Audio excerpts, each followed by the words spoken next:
We live in a world that bombards us to conform to its ways, and from time to time, those beliefs can even work its way into the church.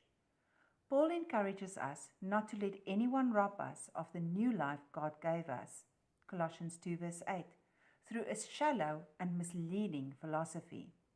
The world really wants to encroach on the Word.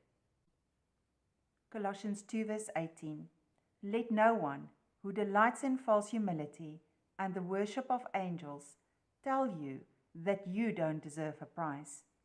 So how does false humility work? Such a person whose sinful mind fills him with arrogance gives endless details of the visions he had seen. False humility wants to look all pious and holy, but in effect the person is arrogant, believes they know better, and could even lift their own opinion above the headship of Christ. It often masquerades as an unteachable spirit, someone that can't be questioned or corrected, someone who believes they know better than others and who demands believers to need to jump through many legalistic hoops. He doesn't hold on to Christ the head. This sounds like a serious accusation, placing self above Christ.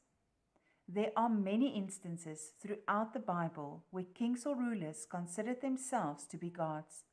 It always ended in their kingdoms being ruined unless they repented.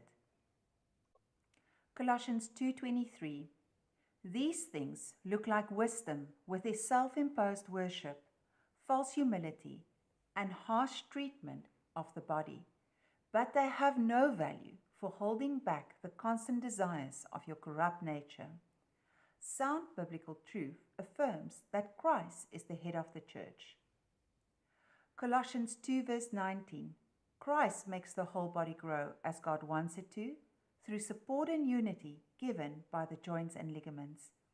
When that order is in place, Christ let the whole body function together in unity.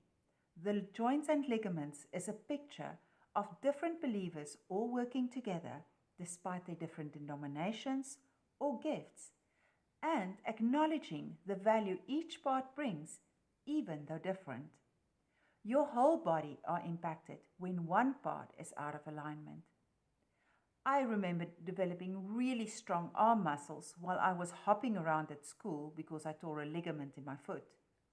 That foot is still the one I'm more likely to hurt when walking on rough terrain. Here are a couple of questions to reflect on. Press pause for more time to reflect. Are God highlighting some of your personal beliefs for scrutiny? What thoughts do you have that support those beliefs? What habitual behaviors are connected to those beliefs and thoughts? What do you want to do about what you identified?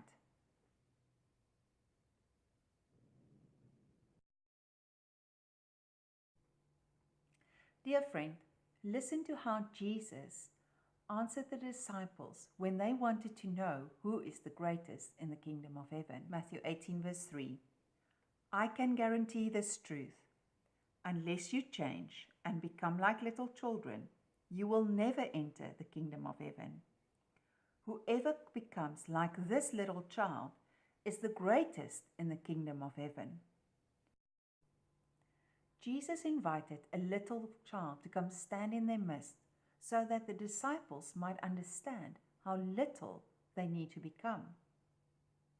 I bless you to come to Jesus as a little child and to identify every lofty thought and belief in your life and sphere of influence that is trying to lift itself up above the kingship of Christ. May this word sprout roots to do its complete work in your humanity, spirit, soul, and body.